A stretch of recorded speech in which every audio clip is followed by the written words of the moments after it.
बीच cricket match भी हो रहा है। भारत सरकार पहले रोकने की बात कर रही थी, लेकिन अब हरी झंडी मिल गई। कैसे देख रहे हैं? देखिए, ये अंतर्राष्ट्रीय एक सिस्टम होता है जर्नलिस्ट महोदय। राष्ट्र का होता है, लड़ाइयाँ भी होती है, संधि भी होता है। ये बिरयानी भी खाते हैं, दोस्ती भी करते हैं और जनता को बेवकूफ बनाते हैं। ये सियासत का एक खेल। आप भारत पाकिस्तान का मैच देखेंगे, उसका विरोध करेंगे नहीं देखेंगे? देखिए, हम विरोध करें या ना करें से क्या फर्क पड़ता है? आप समझे? जब हमारा जिम्मेदारी जो है, देखिए हम लोग तो जितने भी जो बच्चे हैं जो क्रिकेट में इंटरेस्ट लेते हैं वो देखते हैं, वो खेल के नजरिए से देखते हैं। लेकिन जो कूटनीति है अंतर्राष्ट्रीय, वो भारत सरकार और पंजाब वो जो है पाकिस्तान देखे। आज हमने कहा, भारत सरकार ने कहा कि चाइना के गुड़ नहीं बिकेगा, यहाँ नहीं आएगा, सब पे बैन कर दिया, सारे सोशल मीडिया को पे बैन लग गया। फिर प्रधानमंत्री चाइना के दोस्ती करने गए। ऐसे ही जब पाकिस्तान से कहा ये मेरा सबसे बड़ा दुश्मन है, पाकिस्तान को खत्म कर देंगे, वो आतंकवाद फैलाता है, उसको घुसने नहीं देंगे, फिर आप जो है सफर में जाके बिरयानी खाते हैं, उसी से दोस्ती करते हैं। तो ये जो कूटनीति है वो उचित नहीं है। जनता तो बेचारी पीसी है, उसको क्या जो मिल गया, जो जूठन मिल गया, जो छूटन मिल गया, मोदी जी का बयान था। जनता पे ये मत थोपिए कि जनता क्रिकेट देखेगी कि नहीं देखेगी। वो तो बेचारा 5 रुपया, 100 रुपया, 200 रुपया खर्च करके अपना जो एंटरटेनमेंट करती है। लेकिन जो कूटनीति राजनीतिक है वो उचित नहीं है। मोदी जी का बयान था खून और पानी एक साथ नहीं बहेगा। अब तो सवाल ये खड़ा हो रहा, खून पानी नहीं बहेगा सर। लेकिन आप किस जुमलेबाज की बात कर रहे हैं? 15 लाख मिलेगा, स्मार्ट सिटी बनेगा, बुलेट ट्रेन आएगा, इतना करोड़ मिलेगा, पानी भी रोका हुआ था ना पाकिस्तान का। ये होगा, मैं पाकिस्तान को 2 मिनट में उसक दूंगा, आप जो है सिंदूर ऑपरेशन करूंगा, ये करूंगा, पाकिस्तान की औकात क्या है, फिर पाकिस्तान से गला मिलूंगा। तो आप किस जुमलेबाज की बात करते हैं? जनता समझ गई है। पानी भी रोका हुआ था ना, पानी रुका हुआ है, कोई रोका नहीं था, ये स्टंट था, ये सियासत था। कोई पानी नहीं रोका गया, कोई वहां बांध नहीं था। जैसे देश के प्रधानमंत्री कहते हैं, मैं 15 साल चाय बेचारे जब सेशन ही नहीं था, जब तुम्हारे बाप, तुम्हारा खानदान सब कमाने खाने वाला लोग था, तुमने चाय कहां बेचा? कहते 35 साल हमने भीख मांगा, तो 35 साल भीख मांगा, 15-25 साल जो है चाय बेचा, और 25 साल आप चीफ मिनिस्टर रहे, और 15 साल से आप प्रधानमंत्री हो। तो आप कितने 200 साल के हो गए क्या? आप 17 सितंबर को 75 साल हो गए।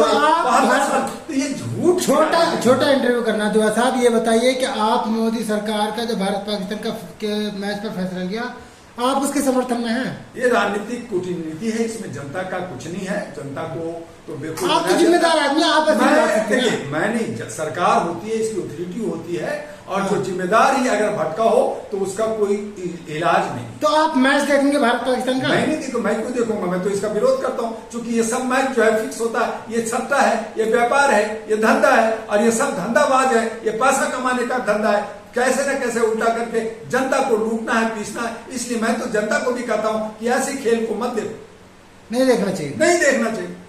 भारत पाकिस्तान का फिर रिश्ता होने में क्या, अगर रिश्ते सुधरने में क्या दिक्कत है फिर अगर मैच? देखिए साहब, जब से देश आजाद हुआ तब से हमारे के यहाँ नफरत है, एक दूसरे से हम दुश्मनी निभा रहे, और कई 2-3 बार हमने लड़ाई भी लड़ ली।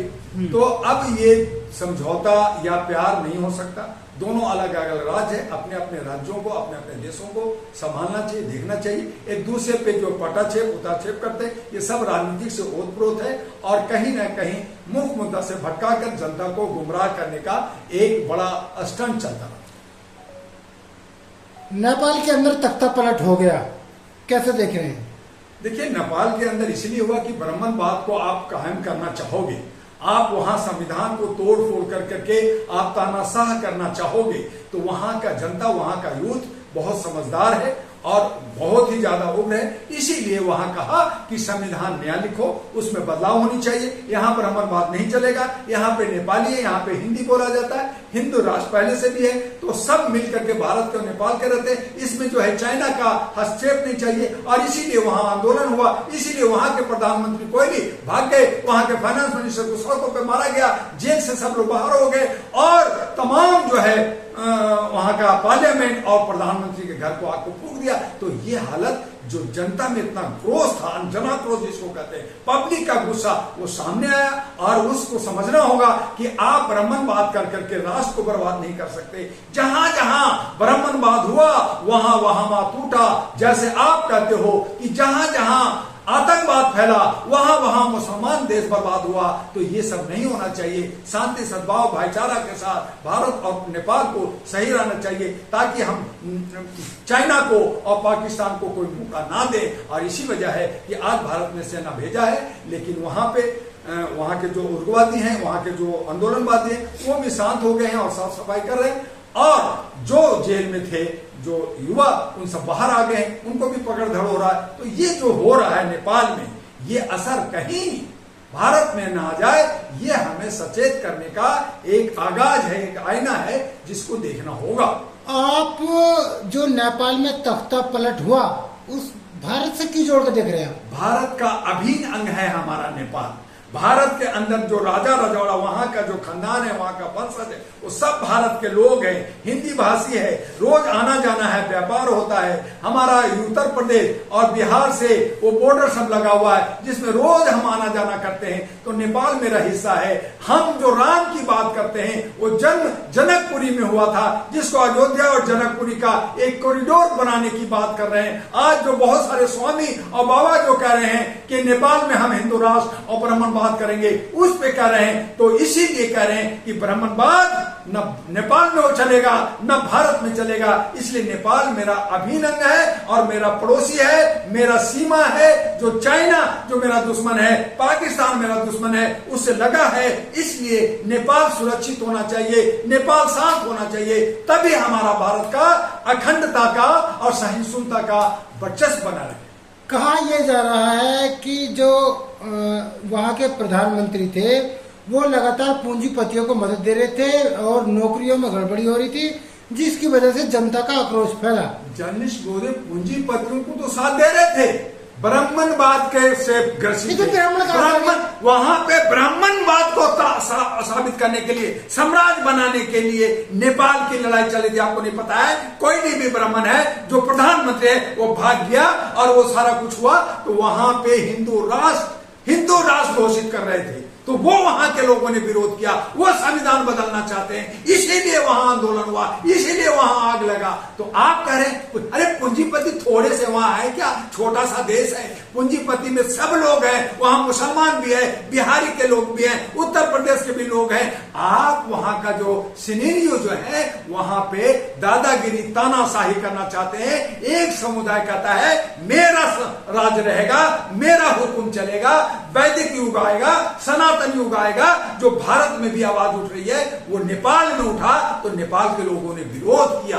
और यही हम कह रहे हैं कि अगर वही विरोध, चूंकि हमारा एक लोकतंत्र है, यहाँ संविधान है, देर हो रहा, लेकिन अगर वो हो गया तो कोई मुंह दिखाने के लिए लायक। आप ब्राह्मण विरोधी क्यों हैं?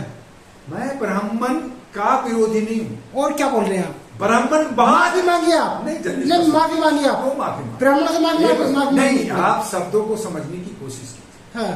मैं ब्राह्मण का दुश्मन नहीं हूँ, ब्राह्मण मेरा दोस्त है। ब्राह्मणवाद होता है जैसे मुसलमान। आप गलत, आपको माफी इसलिए मांगनी चाहिए क्योंकि किस बात का आप बात को समझते क्यों नहीं है?